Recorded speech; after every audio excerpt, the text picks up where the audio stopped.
Good morning, students. I am Mrs. Navdeep Kaur and we are doing syllables. बड़े मज़ेदार तरीके से हम सिलेबल्स को फाइंड करने की कोशिश कर रहे हैं क्योंकि जब हम सिलेबल्स को फाइंड करेंगे तभी हम स्ट्रेस का अच्छे से यूज़ करेंगे। इसलिए सिलेबल्स पर हम इतने एफर्ट्स कर रहे हैं। सिलेबल्स होता क्या है? A syllable is a complete word और a part of a word with one vowel sound. Syllable एक कंप्लीट वर्ड भी हो सकता है। कैसे? अगर उस वर्ड के अंदर सिर्फ एक ही वोवल साउंड है तो वो एक सिलेबल होगा, अगर एक सिलेबल है तो वो वन वर्ड वन सिलेबल वाला होगा। या फिर एक से ज़्यादा सिलेबल्स भी हो सकती हैं, वो पार्ट ऑफ द वर्ड कहलाएगा। फिर अगर उसके अंदर काफ़ी सारे सिलेबल हैं एक वर्ड के अंदर। कंफ्यूज नहीं होना बच्चे, ध्यान से करो।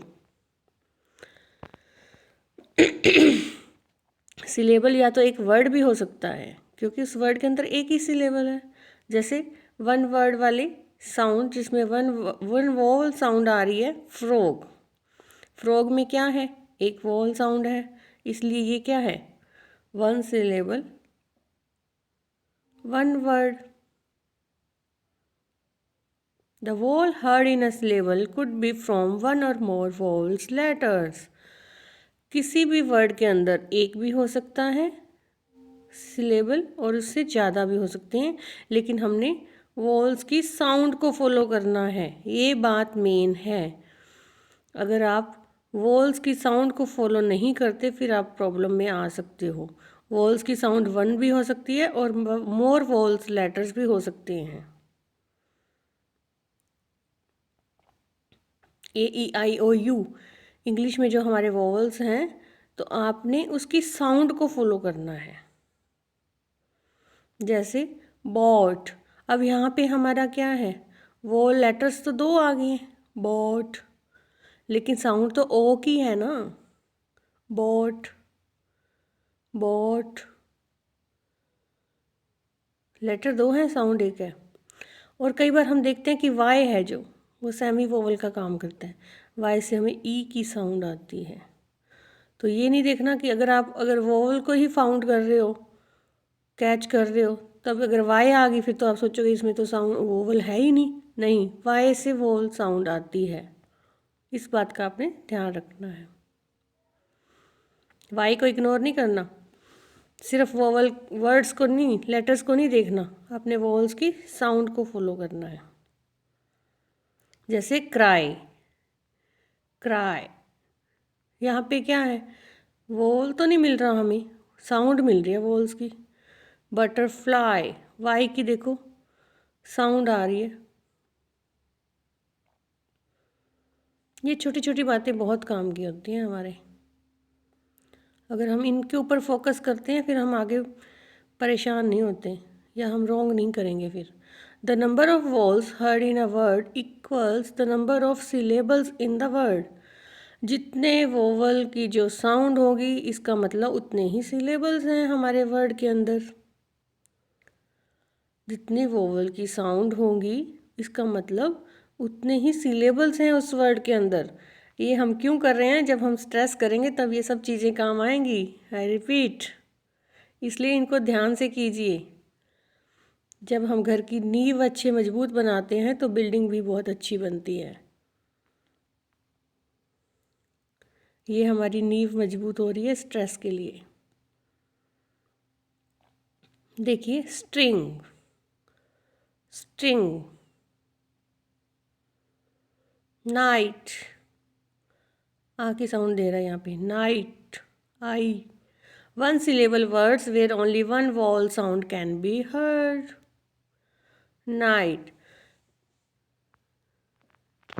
night, night। तो अपने साउंड पे जाना है बच्चे। Again and again I am saying, repetition क्यों करती हूँ? आपके दिमाग में फिट हो जाए बात।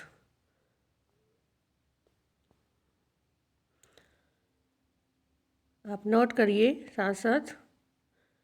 जितना आप नोट करते हो उतनी आपकी प्रैक्टिस अच्छे से होती है। रैकेट,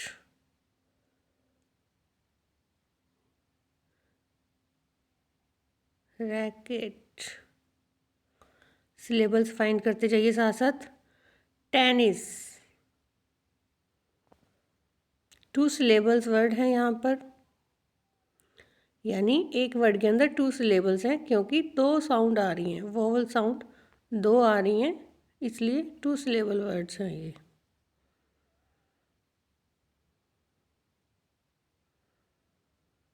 ये ज़रूरी नहीं होता दिखने में जितने वोवल्स आ रहे हैं उतने ही सिलेबल्स होंगे, हमने साउंड को फॉलो करना है।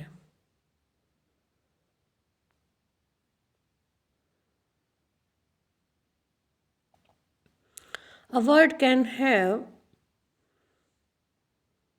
एक वर्ड के अंदर क्लोज सिलेबल्स हो सकता है,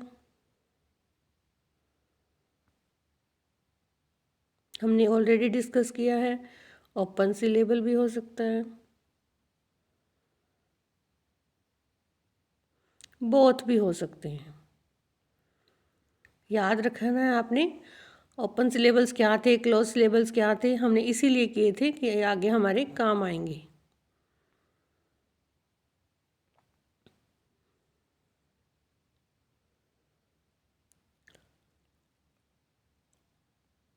भूलना नहीं है पीछे वाले लेक्चर्स को। क्लोज सिलेबल्स क्या थे? यस, सोचिए। एंड्स इन अ कॉन्सोनेंट्स और consonants blend.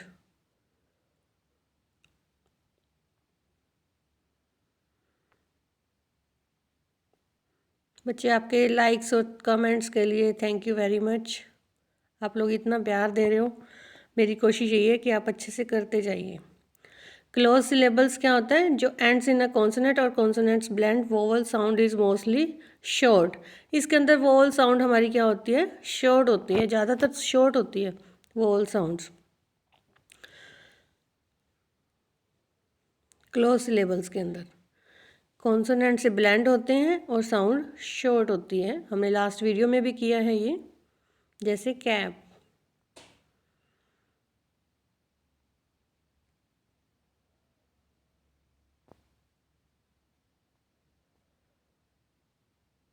Splash, splash, short sound आ रही है।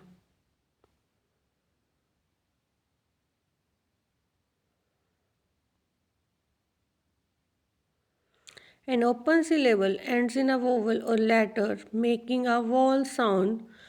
Vowel sound is mostly long. यहाँ पर लॉन्ग साउंड आती है ओपन सिलेबल्स में।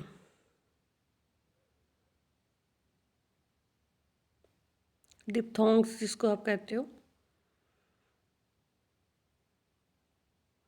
नोट कीजिए बच्चे साथ साथ, वरना भूल जाओगे आप। आपके नोट्स भी तैयार हो रहे हैं, आपकी तैयारी भी हो रही है, आपको बार बार फिर वीडियो भी नहीं देखनी पड़ेगी। अगर आप देख सकते हो तो बहुत अच्छी बात है, वीडियो को 3-4 बार देखा कीजिए ताकि आपको अच्छे से समझ आ जाए।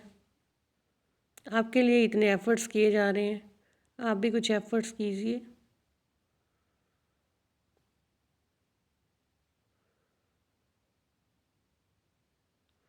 ओपन सिलेबल और क्लोज सिलेबल का आपने अच्छे से ध्यान रखना है। Shoe, shoe,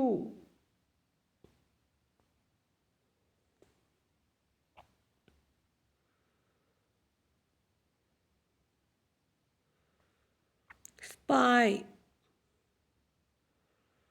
I means diphthong.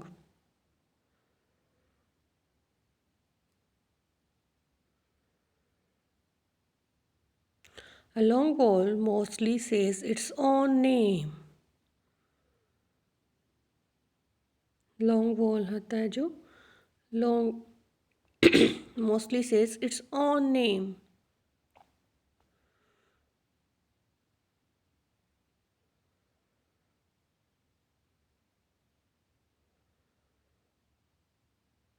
Syllables end in a silent E. कई बार क्या होता है, जो साइलेंट ई होती है तब जो आगे हमारे दिप्थोंग की साउंड आती है। जब किसी सिलेबल में साइलेंट ई होती है, एग्जाम्पल के साथ हम करेंगे, देखिए। Walls in the syllable has a long sound. अगर कोई वर्ड साइलेंट ई से एंड होता है तो जो वोल्स होते हैं उसमें उसकी साउंड लॉन्ग होती है। उससे पहले जो वोल साउंड आती है वो लॉन्ग होती है अगर वर्ड का जो एंड है वो साइलेंट ई से होता है। आप नोट कीजिए, समझते जाएंगे, टेंशन मत लो, सब कुछ समझा के छोड़ेंगे आपको।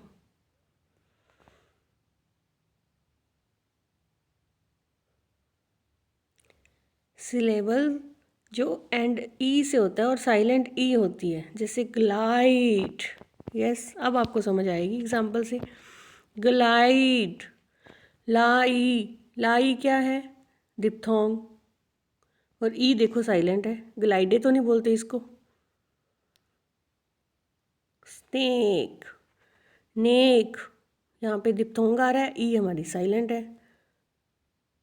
यानी जब हमारे वर्ड के अंदर लास्ट में ई साइलेंट होती है तो उससे पहले जो वोल साउंड आती है वो लॉन्ग साउंड होती है।